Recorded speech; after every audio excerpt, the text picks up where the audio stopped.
Inilah ungkapan isi hati kami dan doa kami ya Tuhan.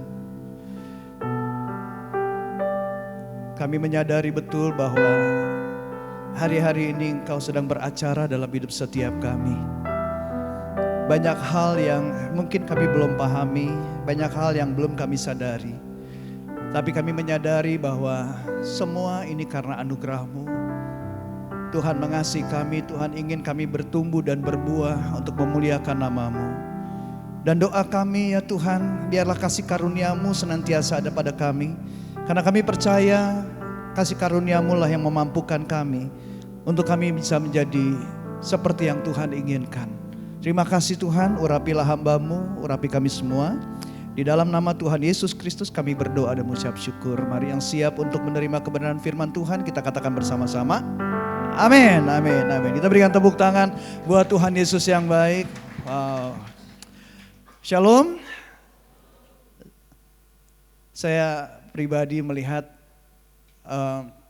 sesuatu yang luar biasa di dalam kejadian hari ini. Tempat kita harus pindah untuk sementara waktu walaupun nanti minggu depan kita akan kembali lagi. Tetapi saya melihat antusias, semangat dari Bapak Ibu Saudara untuk beribadah itu tidak kendor. Inilah murid Kristus seperti ini. Murid Kristus harus berjuang. Katakan sama-sama, murid Kristus harus berjuang. Amin. Tempat bisa berubah, tapi Tuhan Yesus nyanda pernah berubah. Dulu, sekarang, dan sampai selama-lamanya Tuhan kita tidak pernah berubah. Amin. Nah demikian juga tempat ibadah bisa ganti, bisa pindah. Tapi keyakinan kita tidak akan pernah pindah. Sekali Yesus tetap Yesus. Katakan sama-sama, sekali Yesus tetap Yesus. Kita berikan tepuk tangan buat Tuhan Yesus yang baik. Haleluya. Nah saudara, di bulan September ini kita Grow Community Church masih belajar tentang mendalami kekristenan. Apa yang kita pelajari yaitu bagaimana sih gaya hidup orang Kristen yang sejati itu seperti apa. Dan apa ibadah yang sejati itu? Seperti apa sih ibadah yang sejati itu? Nah, beberapa waktu yang lalu saudara, ketika ramai diberitakan tentang Indonesia darurat. Ada banyak demo yang terjadi di negara kita, demo mahasiswa yang terjadi di Jakarta dan di beberapa kota yang lain menyuarakan tentang Indonesia darurat demokrasi. Ada banyak sebetulnya keadaan darurat di Indonesia, bukan hanya demokrasinya aja, tetapi juga kesehatan mental di bangsa kita sedang dalam keadaan darurat. Indonesia sedang mengalami darurat judi online. Ketika saya merenungkan narasi Indonesia darurat, tiba-tiba Tuhan ingatkan saya tentang perkataan dari para hamba-hamba Tuhan yang mempunyai karunia kenabian yang berkata, bahwa apa yang terjadi di suatu kota, yang terjadi di suatu negara, menggambarkan raportnya gereja Tuhan di kota dan di negara tersebut. Dan setelah itu Tuhan berkata, jika suatu kota dan atau negara yang mengalami keadaan darurat, itu artinya raport gereja Tuhan di kota itu, di bangsa itu berwarna merah. Karena itu tema kita di minggu ini adalah gereja darurat. Darurat itu singkatan dari dasarnya rusak berat. Saudara, kalau saya katakan gereja, itu bukan gereja dalam arti organisasi ya. Bukan bicara mengenai institusi gereja, bukan. Melainkan eklesia, yang dalam bahasa Yunaninya berarti sebuah perkumpulan atau jemaat yang dipanggil keluar atau dikhususkan oleh Tuhan. Itu yang dimaksud dengan gereja. Oke? So, jadi kita, saudara dan saya ini adalah gereja Tuhan. Saudara juga yang di rumah yang menyaksikan ibadah secara online, mengikuti ibadah secara online juga adalah gereja. Ya, gereja Tuhan. Itu saudara dan saya. Nah, dasar dari gereja adalah kasih. Katakan sama-sama kasih. Dan Allah adalah kasih. Katakan sama-sama Allah adalah kasih. Yesus Kristus adalah Allah. Dan dialah pendiri gereja. Dia berkata, di atas batu karang ini aku akan mendirikan jemaatku. And on this rock I will build my church, kata Tuhan.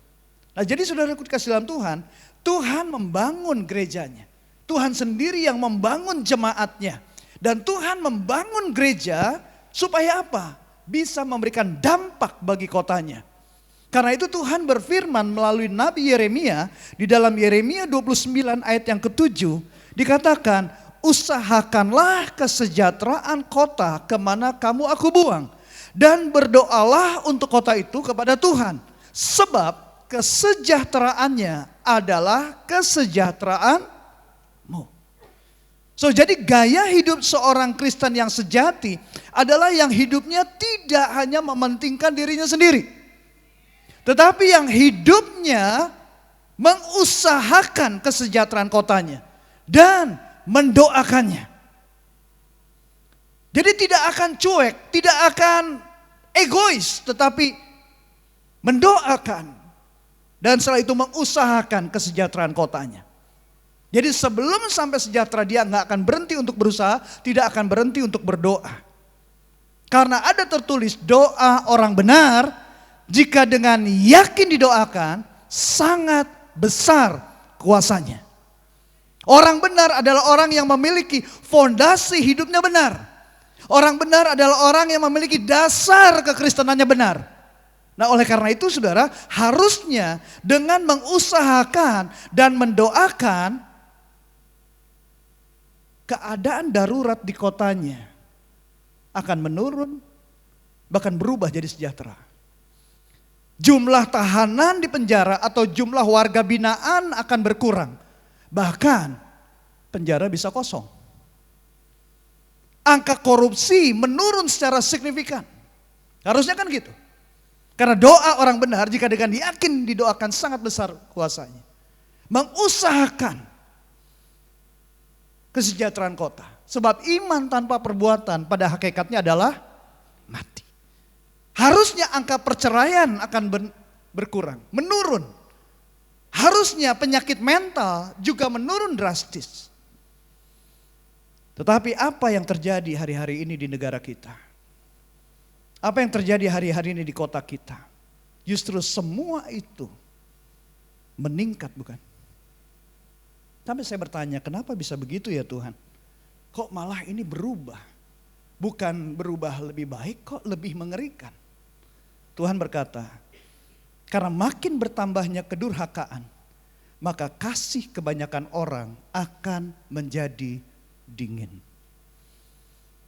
Ketika seseorang berbalik dari Tuhan dan kembali hidupnya diperhamba, maka kasihnya menjadi dingin. Gak peduli dengan kesusahan orang lain. Gak peduli orang itu akan baik atau tidak baik keadaannya, yang penting gue untung. Kasih sudah begitu menjadi dingin. Dan ketika saya merenungkan semuanya itu, Tuhan mengingatkan kepada saya DNA gereja kita, DNA GBI Jalan Gatot Subroto, yaitu restorasi Pondok Daud. Saudara bisa saksikan video khotbah dari Pastor Niko Nyotora Harjo, gembala sidang kita, di YouTube yang ditayangkan minggu lalu. Beliau menyampaikan di dalam Kisah Rasul 15 ayat 15 sampai 18, dia ingatkan tentang DNA dari gereja kita. Firman Tuhan berkata, hal itu sesuai dengan ucapan-ucapan para nabi seperti yang tertulis. Kemudian aku, kata Tuhan, akan kembali dan membangunkan kembali Pondok Daud yang telah roboh. Siapa yang akan membangun kembali Pondok Daud? Halo? Siapakah yang akan membangun kembali Pondok Daud? Oke. Saya ulangi lagi. Hal itu sesuai dengan ucapan-ucapan para nabi seperti yang tertulis. Kemudian aku, kata Tuhan, akan kembali dan membangunkan kembali Pondok Daud yang telah roboh. Siapakah yang akan membangun kembali Pondok Daud? Tuhan. Supaya apa? Dikatakan, dan reruntuhannya akan kubangun kembali dan akan kuteguhkan. Siapa yang meneguhkan? Tuhan juga. Supaya apa? Supaya semua orang lain mencari Tuhan dan segala bangsa yang tidak mengenal Allah, yang kusebut milikku, demikianlah firman Tuhan yang melakukan semuanya ini, yang telah diketahui dari sejak semula. Nah, jadi Bapak Ibu Saudara kasih dalam Tuhan, yang paling berkesan bagi Tuhan dari Pondok Daud, itu karena ada pujian, ada penyembahan, ada doa yang dinaikkan, yang keluar dari rasa cinta. lapar dan haus akan Tuhan. Dan ini yang Tuhan ingin, suasana yang Tuhan rindukan, suasana Pondok Daud itu terulang kembali. Dari hidup kita, di keluarga kita, di komunitas kita, di gerejanya Tuhan. Untuk kembali hal itu terjadi pada hari-hari ini. So jadi restorasi Pondok Daud itu berbicara soal suatu kehidupan, bukan suatu benda. Jadi yang penting bagi Tuhan, yang paling utama itu bukan alat musiknya, bukan lightingnya, bukan sound systemnya, bukan gedungnya, tetapi hati manusianya. Itu menjadi perhatian Tuhan, itu yang utama. Nah karena itu saudara, bicara restorasi Pondok Daud, itu berbicara mengenai apa yang akan Tuhan lakukan ke depan ini. Karena ada 3 hal penting di dalam Kisah Rasul 15, ayat yang ke-15 sampai 18 yang tadi saya bacakan. Pertama, Tuhan yang akan membangun kembali. Jadi untuk membangun dasar kehidupan gereja Tuhan yang sudah rusak itu. Karena kalau nggak rusak kan nggak mungkin direstorasi. Ya kan, karena ada yang rusak makanya harus direstorasi lagi. Tuhan sendiri yang akan membangun kembali. Supaya apa? Kalau itu dibangun kembali dasarnya benar, maka dampaknya, katakan sama-sama dampaknya, semua orang dari segala bangsa akan mencari Tuhan. Dan sampai kepada tujuan Tuhan Yesus merestorasi Pondok Daud. Supaya apa? Terjadi penuaian jiwa besar-besaran. Kita berikan tepuk tangan buat Tuhan Yesus yang baik. Itu saudara, 3 hal yang akan terjadi ketika Pondok Daud itu kembali dibangun. Kehidupan dengan Tuhan itu kembali dibangun. Pertanyaan berikutnya adalah bagaimana agar dasarnya gereja yang sudah rusak berat itu, yang sudah darurat itu bisa dibangun kembali. Dan bagaimana kita bisa menghidupi DNA restorasi Pondok Daud itu. Dan Tuhan ingatkan dari Yesaya 60 ayat 1 sampai ayat yang ketiga. Bangkitlah, menjadi teranglah. Sebab terangmu datang dan kemuliaan Tuhan terbit atasmu. Sebab sesungguhnya kegelapan menutupi bumi. Dan kekelaman menutupi bangsa-bangsa. Tetapi terang Tuhan terbit atasmu. Dan kemuliaannya menjadi nyata atasmu. Bangsa-bangsa berduyun-duyun datang kepada terangmu. Dan raja-raja kepada cahaya yang terbit bagimu. Jadi agar dasarnya gereja yang sudah rusak berat itu bisa dibangun kembali. Dan kita bisa menghidupi DNA restorasi Pondok Daud. Maka yang pertama, bangun keintiman dengan Tuhan. Karena kalau kita lihat saat ini, apa yang dinubuatkan oleh Nabi Yesaya. Dari Yesaya 60 ayat yang pertama, itu sedang terjadi saudara. Tuhan sedang membangkitkan gerejanya. Terang Tuhan sedang terbit. Dan terang Tuhan itu dibutuhkan oleh dunia. Karena ayat kedua dari Yesaya 60 berkata, sebab sesungguhnya kegelapan menutupi bumi. Kekelaman sedang menutupi bangsa-bangsa. Banyak orang yang sedang mengalami kegelapan hari-hari ini yang gak tahu bagaimana jalan keluarnya. Krisis ekonomi yang belum habis-habisnya, belum selesai. Gelombang krisis ekonomi yang terus menggulung.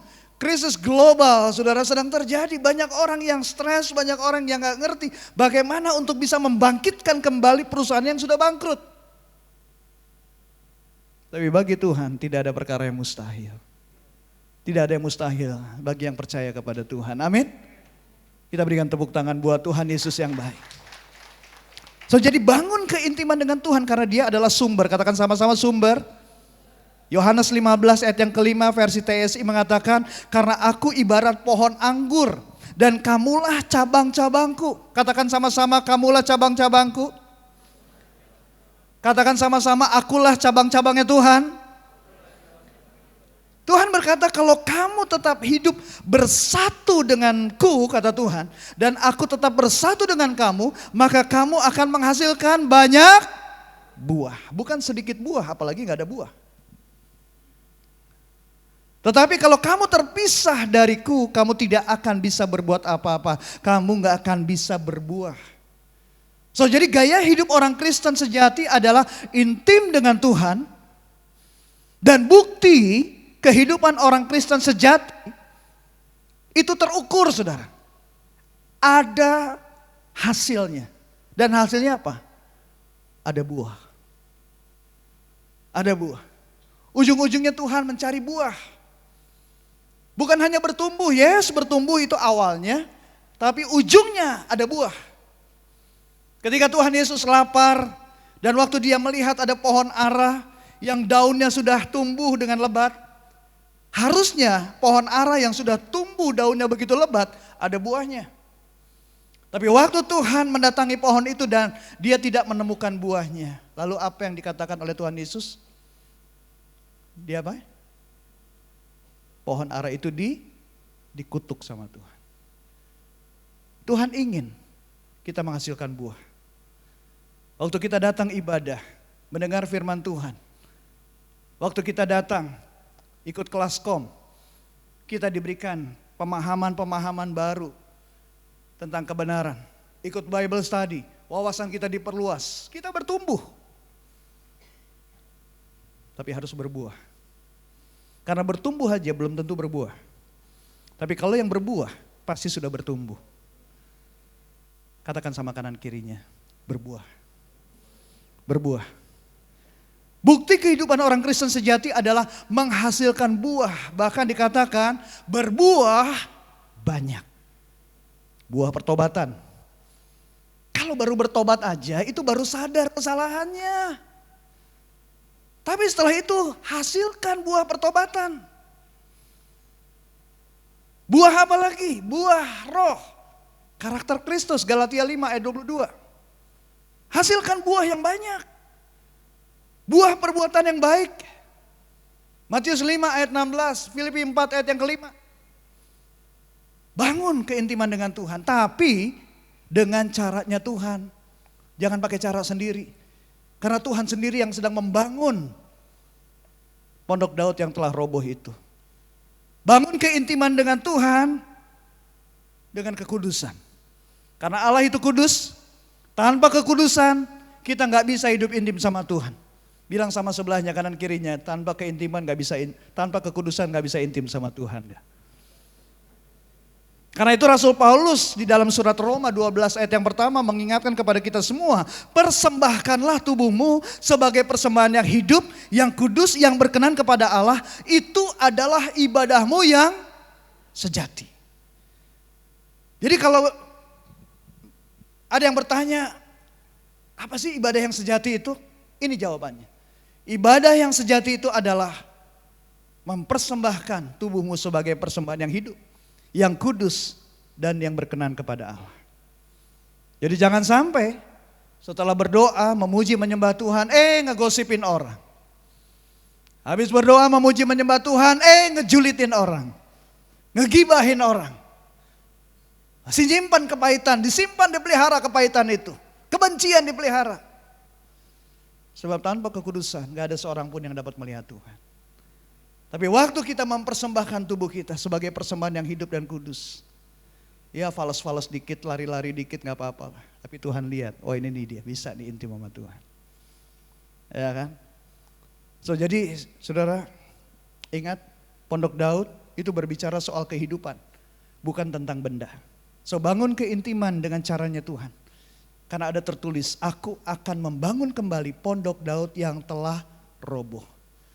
Dan yang menarik juga saudara, ternyata pondok Daud itu roboh gak sekaligus.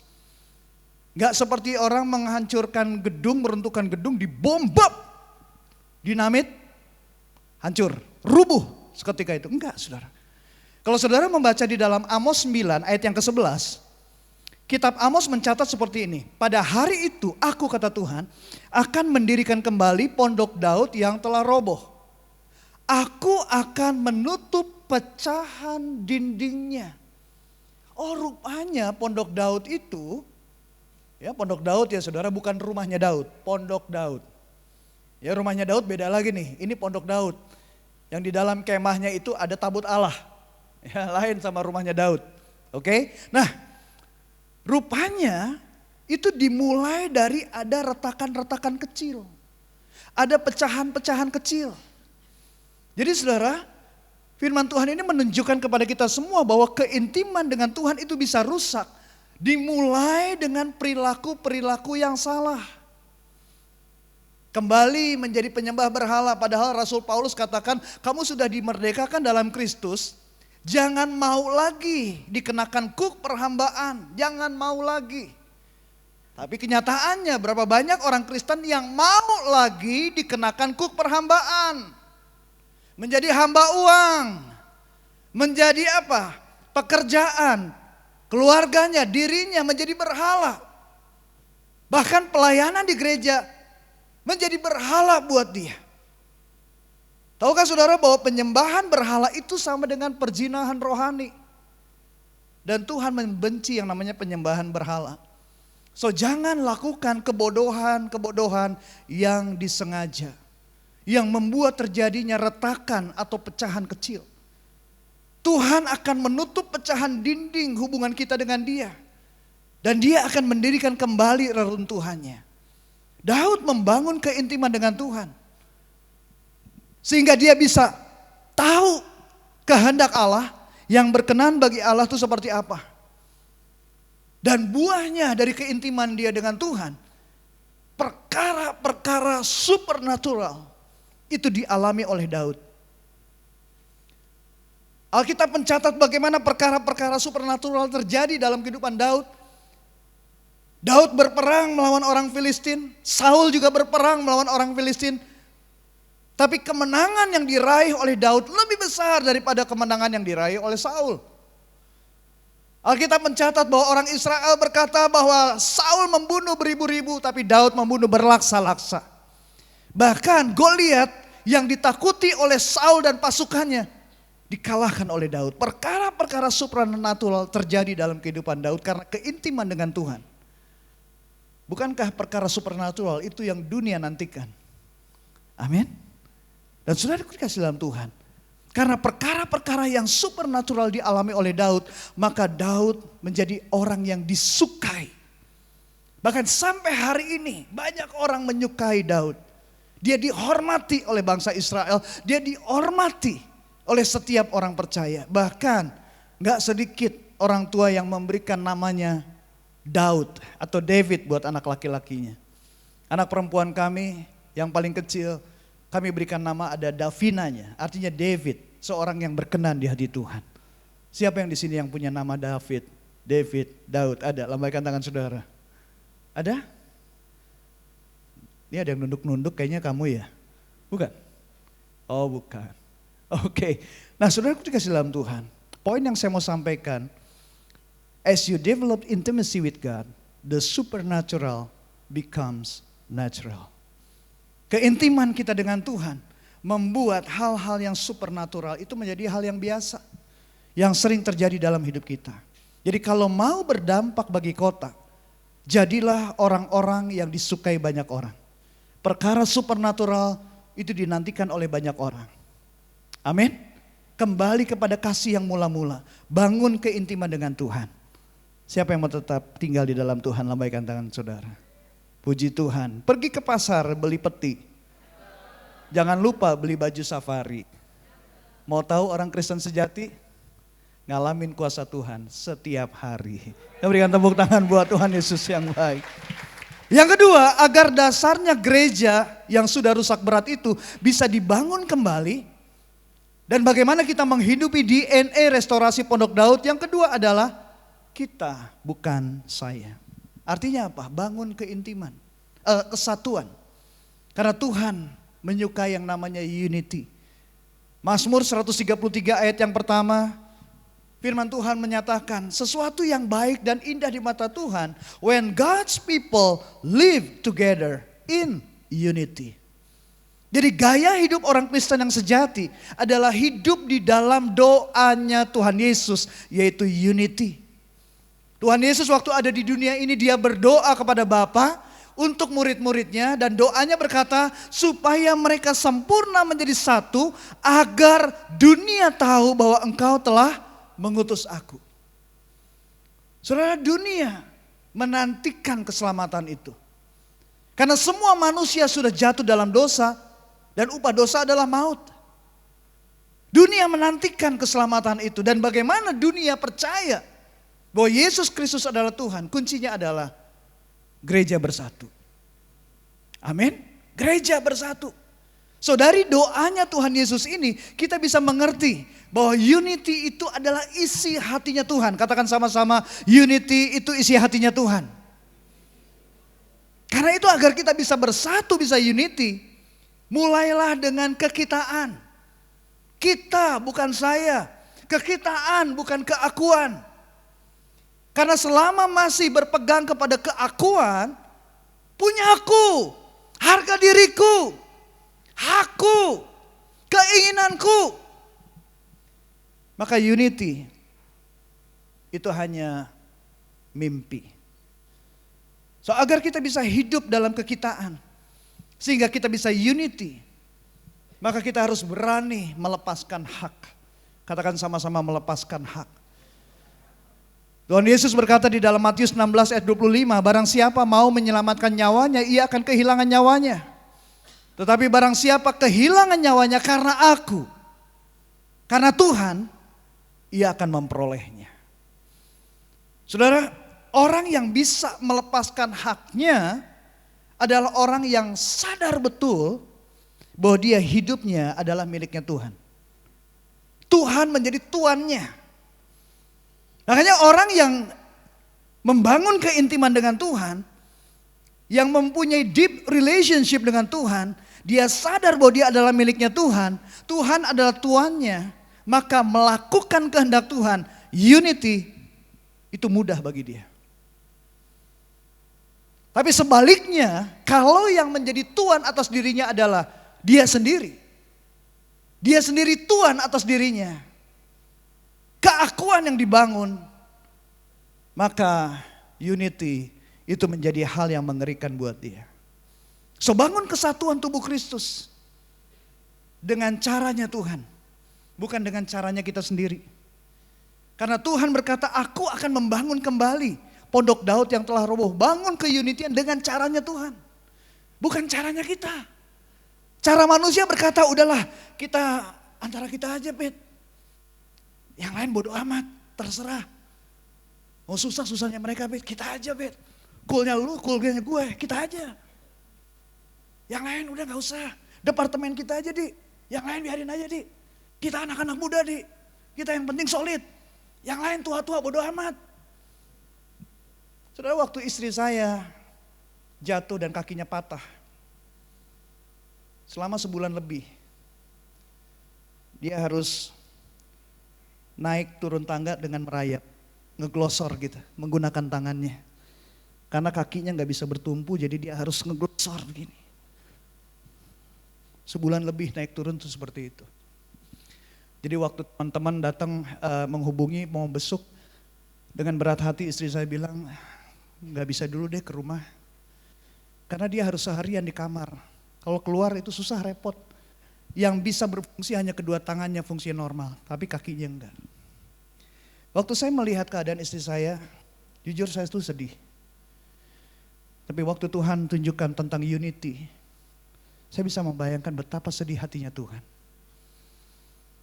Ketika manusia membangun keunitian dengan caranya sendiri, bukan dengan caranya Tuhan. Tuhan gak mau yang seperti itu. Tuhan mau Yesus adalah kepala dan kita adalah tubuhnya. Tubuhnya bersinergi, bersatu, saling menopang satu sama lain. Ada kepedulian, ada empati, itu yang Tuhan mau. Kita berikan tepuk tangan buat Tuhan Yesus yang baik. Pertengkaran, sakit hati di dalam keluarga, dendam, itu bisa menghambat terjadinya unity. Itu kenyataan. Tapi ketahuilah bahwa pertengkaran, sakit hati, dendam, itu adalah pilihan, bukan? Kamu pilih mau bertengkar apa enggak? Mau dendam apa enggak? Itu pilihan. Saya belajar dari seorang yang namanya Abraham. Abraham berkata kepada Lot, sebab kita ini kerabat. Karena itu jangan sampai ada perkelahian di antara kita. Jangan sampai ada perkelahian di antara gembala kamu dan gembala aku. Pada saat itu kondisinya Abraham, dia sedang berjaya. Jadi Abraham itu punya hak untuk menentukan. lebih dulu. Apalagi Abraham usianya lebih tua dari Lot. Tapi justru Abraham mempersilahkan Lot untuk memilih tanah yang akan didiaminya. Abraham membiarkan, dia melepaskan haknya. Dan dia percaya Tuhan akan memberikan bagiannya. Itu yang berkenan di hati Tuhan. Ketika saya diperlakukan dengan tidak adil oleh keluarga, baik keluarga jasmani maupun keluarga rohani, kedagingan saya berkata, kamu punya hak. Secara hukum kamu benar. Kamu punya harga diri dong. Itu kan politik gereja. Speak up, ngomong. Wah, itu kedagingan saya kuat bicara. Tetapi Abraham memberikan saya teladan yang luar biasa tentang keberanian melepaskan hak. Dan puji Tuhan, saya diberikan kemampuan untuk bisa melepaskan hak. Sehingga kesatuan di dalam keluarga itu tetap bisa terjaga.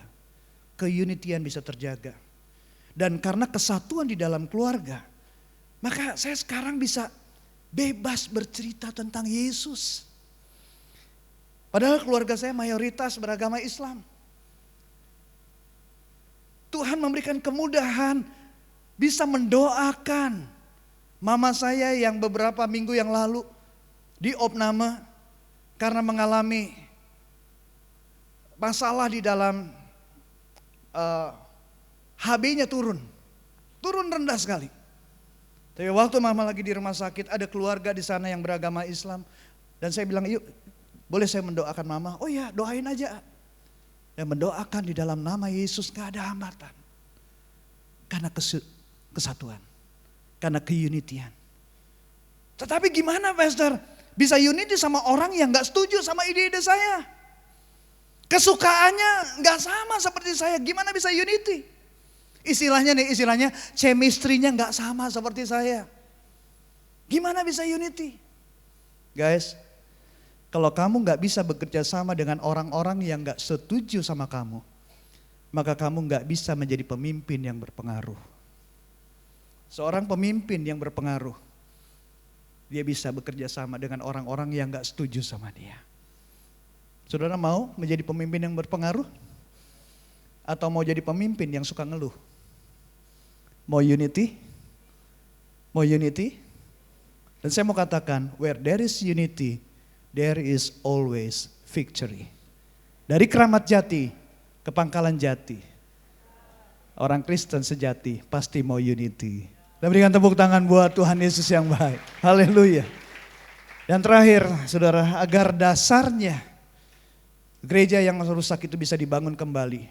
Dan kita bisa menghidupi DNA restorasi Pondok Daud. Lahirkan generasi yang layak bagi Tuhan. 1 Yohanes 2 ayat yang ke-6 versi TSI mengatakan, jadi kalau kita mengaku bahwa kita sudah bersatu dengan Allah, hendaklah kita menaati Dia sepenuhnya. Sama seperti Yesus taat kepada Bapa semasa hidupnya di dunia. Perintah Tuhan, jadikan semua bangsa muridku. Tuhan ingin kita bertumbuh dan berbuah. Dan buah orang Kristen sejati salah satunya adalah menjadikan semua bangsa murid Kristus. Kenapa Pastor harus melahirkan generasi yang layak bagi Tuhan? Kenapa harus melahirkan murid Kristus? Jawabannya saya juga kaget waktu Tuhan tunjukkan. Karena kebutuhan akan surga itu lebih besar daripada ketersediaan sumber daya manusianya. Dunia membutuhkan keselamatan, dunia membutuhkan surga. Banyak orang-orang yang terhilang. Karena semua manusia sudah jatuh dalam dosa dan upah dosa adalah maut. Manusia telah kehilangan kemuliaan Allah. Tetapi Tuhan Yesus beritahu dan mengajar kita berdoa. Tuhan katakan, tuaian memang banyak, tetapi pekerja sedikit. Karena itu Tuhan mengajarkan kita berdoa, mintalah kepada Tuhan yang empunya tuaian, supaya Ia mengirimkan pekerja-pekerja untuk tuaian itu. Dan pekerja-pekerja yang dimaksud itu adalah murid Kristus. Pertanyaannya sekarang, apakah Grow Community Church sebagai gereja komunitas mau mencetak pekerja-pekerja untuk tuaian? Maukah menjawab doanya Tuhan ini?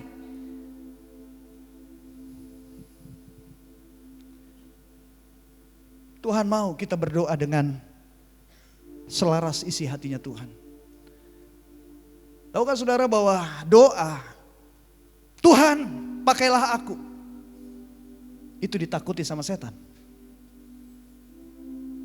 Setan gak takut sama orang yang hanya berdoa, Tuhan berkati aku, berkati keluargaku. Bukannya salah doa itu, enggak saudara. Tapi kalau hanya berdoa minta berkat, oh setan gak takut.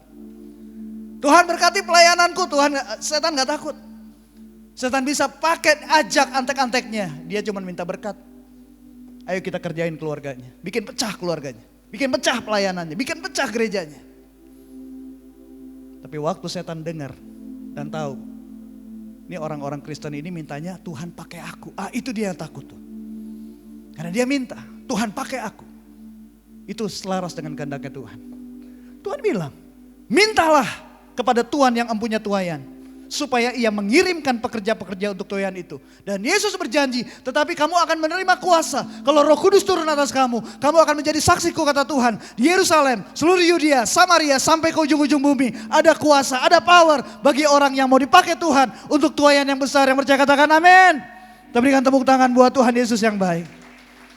So, lahirkan generasi yang layak bagi Tuhan, yang memiliki visi surga, bukan visi dunia. Mulai muridkan orang-orang terdekat kita, anak-anak kita. Visi surga. Yesus waktu murid-muridnya ngeluh sama dia, mengadu sama dia. Tuhan, ini ada 5.000 orang laki-laki kelaparan, suruh mereka pulang aja. Tuhan bilang, enggak, kasih mereka makan. Siapa yang kasih makan? Kamu yang kasih makan, kata Tuhan. Tapi cuma punya 5 roti dan 2 ekor ikan. Yesus bilang, sini kasih ke aku. Waktu Tuhan menerima 5 roti dan 2 ekor ikan, dia gak ngelihatnya ke bawah atau ke samping kanan kiri ada donatur gak ya? Lu kenal konglo gak buat kasih donasi nih? Ini ada orang yang banyak yang belum makan nih, lu kenal gak? Punya koneksi gak? Enggak. Tuhan menengadah ke langit, visinya surga. Dan Tuhan mengucapkan berkat. 5 roti, 2 ekor ikan bisa memberikan 5.000 orang laki-laki makan. Bahkan sisa 12 bakul. Karena bagi Tuhan tidak ada perkara yang mustahil. Kita berikan tepuk tangan buat Tuhan Yesus yang baik. So, lakukan pemuritan dengan caranya Tuhan. Karena Tuhan sendiri yang membangun Pondok Daud yang telah roboh itu. Cool. Komunitas-komunitas, lakukan pemuritan dengan caranya Tuhan. Main game boleh, makan minum boleh, tapi jangan kebanyakan. Balik visi surga. Kesatuan hati, tumbuh bersama dan memenangkan jiwa. Kita berikan tepuk tangan buat Tuhan Yesus yang baik. Discipleship is the lifelong process. And Christianity without discipleship is always Christianity without Christ. Kekristenan memang itu proses yang seumur hidup panjang. Kekristenan tanpa pemuritan adalah kekristenan tanpa melibatkan Tuhan Yesus. So, 3 hal untuk kita bisa bangkit kembali. Yang pertama, bangun keintiman dengan Tuhan. Yang kedua, keunitian. Kita, bukan saya. Bangun unity dengan caranya Tuhan. Dan yang ketiga, lahirkan generasi yang layak bagi Tuhan. Kalau disingkat apa? Bangkitlah. Kita berikan tepuk tangan buat Tuhan Yesus yang baik. Mari kita bangkit berdiri bersama-sama. Kita introspeksi kehidupan kekristenan kita. Ya. Bagi yang sedang mengalami darurat, alias dasarnya rusak berat, ayo bangkitlah. Kembali kepada kasih yang mula-mula. Bangun kembali keintiman dengan Tuhan. Kita bangun kesatuan tubuh Kristus. Bangun kekitaan bukan keakuan. Mulai dari keluarga dulu deh. Suami istri, ayo bangun lagi. Kesatuan hati. Orang tua dengan anak, ayo bangun. Kebersamaan kita dibangun kembali. Dan lahirkan generasi yang layak bagi Tuhan. Karena ini waktu-waktunya Tuhan yang beracara. Haleluya. Tuhan yang beracara, Yesus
Lirik lagu ini begitu indah. Engkau Tuhan yang beracara. Yesus, ku mau mengikutimu. Jujur yuk. Apakah nyanyian ini betul-betul keluar dari hati kita masing-masing? Yesus, ku mau mengikutimu. Tahukah saudara, tanpa sangkal diri pikul salib, kita gak bisa ikut Tuhan. Dan konsekuensi untuk kita mengikut Tuhan, maka kita harus mau mendrop acara kita dan sepakat untuk mengikuti acaranya Tuhan. Saya gak tahu bagaimana keadaan Bapak Ibu Saudara teman-teman semua, tapi saya pribadi introspeksi juga. Kenapa Indonesia darurat? Karena saya banyak kali hanya fokus kepada acara saya. Saya yang beracara. Tapi itu semua Tuhan bongkar. Bukan lagi tentang saya, tetapi tentang Dia. Tuhan yang beracara. Yuk kita sepakat sama-sama. Engkau Tuhan yang beracara. Turunlah urapan-Mu atas kami semua ya Tuhan. Curahkan ya Tuhan urapan-Mu yang memampukan kami untuk berjalan bersama-Mu ya Tuhan, untuk mengikuti acaranya Tuhan. Oh Rabasyana Rabatakara